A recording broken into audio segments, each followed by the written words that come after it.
like to look at two questions today. How did God make you?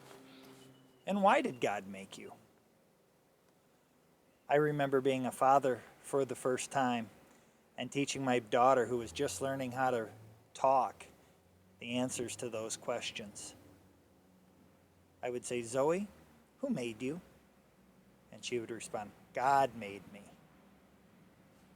I would ask her, what else did God make? And she would say, God made all things. The third question was, why did God make all things? And she would respond, God made all things for his own glory. Let me illustrate that to you. Here, living off the grid in a fishing village, there are all different kinds of boats. There are fast boats, slow boats. Some boats were created for commercial fishing. Other boats were created for charter boat fishing. Some boats were built to haul other boats. The Bible says that in Genesis 1:26, and God said, let us make man in our own image, after our likeness. Just as different styles of boats are created for a specific purpose, God created man in his likeness, to be like him. Now, God is a spirit and does not have a body like men.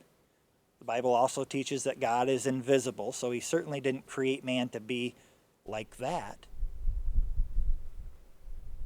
God created man and woman to be like God, to be his living, visible image on earth. Genesis 1:26 answers the question, why did God make you? And let them have dominion over the fish of the sea, and over the fowl of the air, and over the cattle, and over all the earth.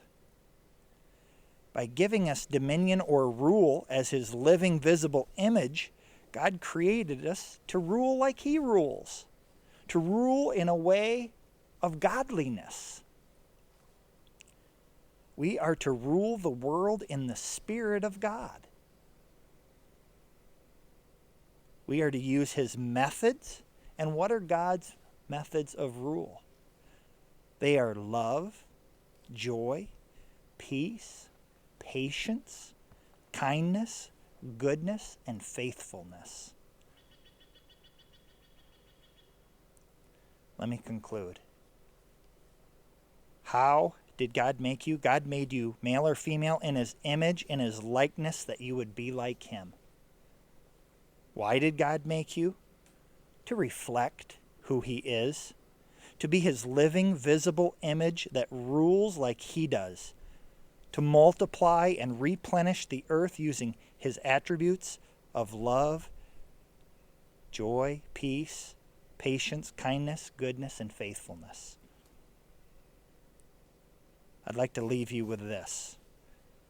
To try to live for any other purpose in this world than for the purpose for which you were created would be like using a boat for something it was never made for, and for something that it was never intended to be used for. You will come away frustrated, and it will be very difficult to accomplish the tasks that you're setting out to accomplish. Genesis 1:28 says, and God blessed them. And God said unto them, be fruitful and multiply and replenish the earth and subdue it. This is a God-sized task to be done in a God-sized way.